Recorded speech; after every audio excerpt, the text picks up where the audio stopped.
This phone costs rupees 30,000. This one costs rupees 40,000. But is the Edge 50 Pro a better flagship experience than the OnePlus 12R? Now, I know you must be wondering, Ershad, isn't the OnePlus Nord CE4 the best competition for the Motorola Edge 50 Pro? Well, think about it carefully and deeply. Go on.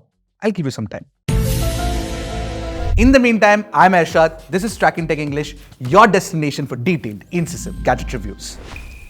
To start with, the Motorola Edge 50 Pro has IP68 rating, whereas the 12R has IP64. So you can dunk the Motorola Edge 50 Pro in water, but you cannot the OnePlus 12R. On the flip side, the OnePlus 12R has Corning Gorilla Glass Victus 2 protection. Now, the Edge 50 Pro also has the faster USB 3.1 speeds compared to USB 2.0 on the Type-C port of the 12R. This means that the transfer speeds from an external disk drive will be slower on the 12R compared to the Edge 50 Pro. In fact, you also get DisplayPort 1.4 support with the USB 3.1 connection, which means that you can have a wider range of applications. For example, connecting it to an external monitor. OnePlus does have a couple of advantages in its design though. You get that infrared blaster. You also get the alert slider, which is very useful. Ask any OnePlus fan. Now, if I have to ask you, IP68 rating plus USB 3.1 versus alert slider plus Corning Gorilla Glass Victus 2 protection and infrared blaster, which one do you think is the more flagship experience? I'd go for IP68 rating and USB 3.1. And now, with respect to the industrial design, both are good looking phones. Take your pick. Design is subjective, so I'm not going to influence that. But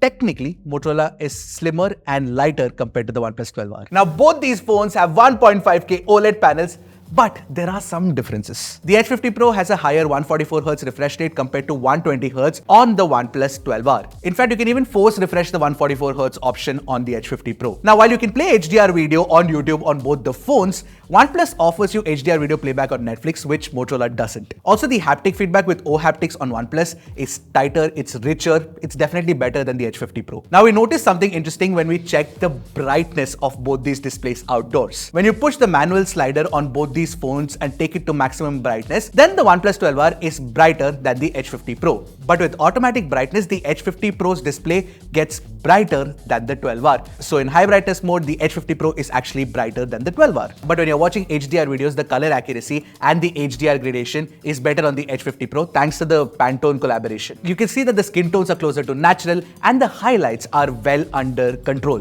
But that's a very slight difference between the two, and you can notice it only when you check them side by side. But you know what's a huge difference? The number of people watching our videos and subscribing to our channel. Please support our work.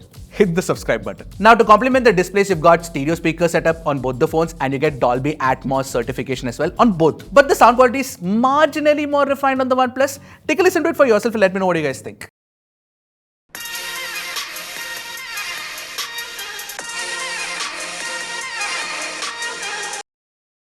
And for the audiophiles in the house, if you're talking about high-res Bluetooth codec support, then LHDC and LDAC is supported on both the phones, not a problem. So overall, if you're looking at the display and multimedia experience, I'd say it's a tie. The 12R Snapdragon 8 Gen 2 LPDDR5X RAM UFS 3.1 storage is definitely better than the setup inside the Edge 50 Pro, which is basically the Snapdragon 7 Gen 3 LPDDR4X RAM and UFS 2.2 storage. But the UFS 2.2 is optimized to perform like UFS 3.1. Take a look at this. While the sequential read-write speeds are lower, the random read-write speeds are higher compared to the 12R. At least Motorola didn't lie about the fact that their higher variant has better storage. And of course, it goes without saying that the OnePlus 12R scores higher in all benchmarks. Even the gaming performance is going to be better. Genshin Impact performs better. It goes without saying that for good sustained performance for a longer duration, the 12R would be a better choice than the Motorola Edge 50 Pro. That's what they're charging you more for. Now, the 12R has a larger 5500 mAh battery compared to 4500 mAh inside the Edge 50 Pro. So you can definitely expect a longer screen time from the 12R of about 8 to 9 hours, but the Edge 50 Pro is no slouch. You can expect about 6 to 7 hours from this phone as well. Now, if you buy the higher variant of the Moto,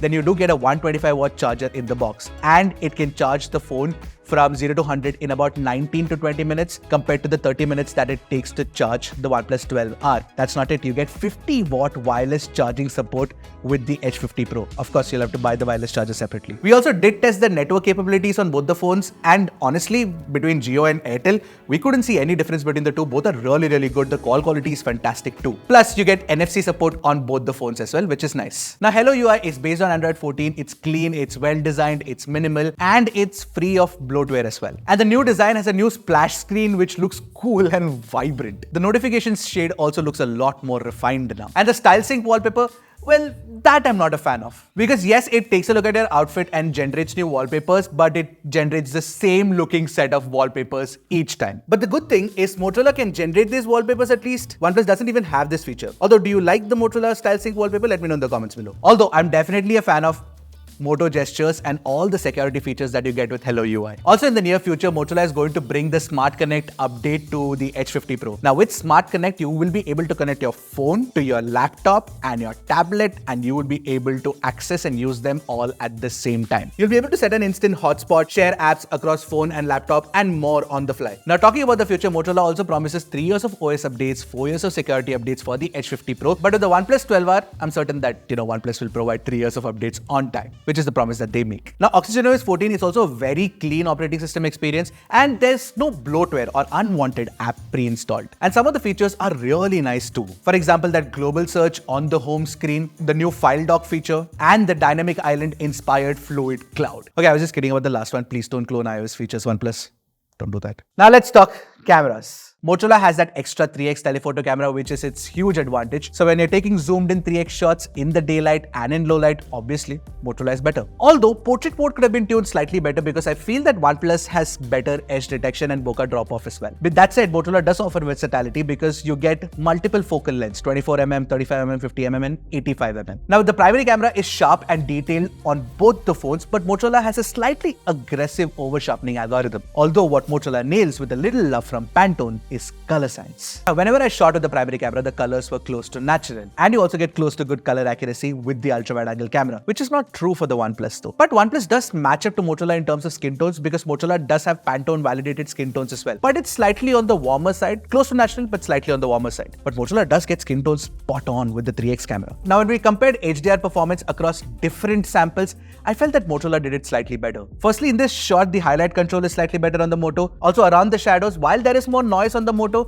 it does capture more details. However, in most artificial light scenes like this one and this one and this one, the white balance is on point on Moto, and the HDR correction is fantastic too. Even against the light with a human in the foreground, Motorola aces it. It beats the OnePlus. What about low light? Well, OnePlus does it slightly better. Thanks to the better ISP, what you get is better noise control and better detail retention as well. Now, the 13MP ultrawide on Moto is sharper in daylight compared to the 8MP one on the 12R, but it is softer in low light. However, it's the autofocusing capabilities that gives it a huge advantage, because you get much better macros than the 2MP macros captured by the OnePlus. Selfies in daylight are sharper and offer better skin tones on Motorola, as it has a 50MP front camera, that too with autofocus. Even HDR tuning plus portrait selfies look more convincing and superior compared to OnePlus, which has a 16MP selfie camera. But in low light, again, OnePlus takes a slight lead. Another area where OnePlus has an advantage is when you're shooting 4K videos with the primary camera, you get higher 4K 60fps video recording compared to 30fps on the Moto. You also generally get better video quality on OnePlus compared to Moto. Although the selfie camera on Moto can capture 4K 30fps videos compared to 1080p 30fps on OnePlus, which is something that OnePlus definitely needs to fix. So overall, when you're looking at consistency, Motorola does it better than OnePlus, and I found myself reaching out for the Motorola Edge 50 Pro more than OnePlus in my time with these phones. You know what? I'll make it easy. If you're a gamer and a OnePlus fan,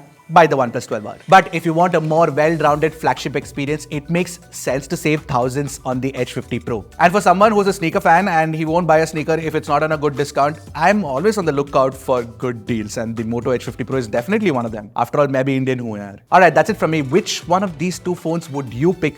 Let me know in the comment section below. I'll see you guys in the next one. Until then, keep tracking and stay safe. फूट गया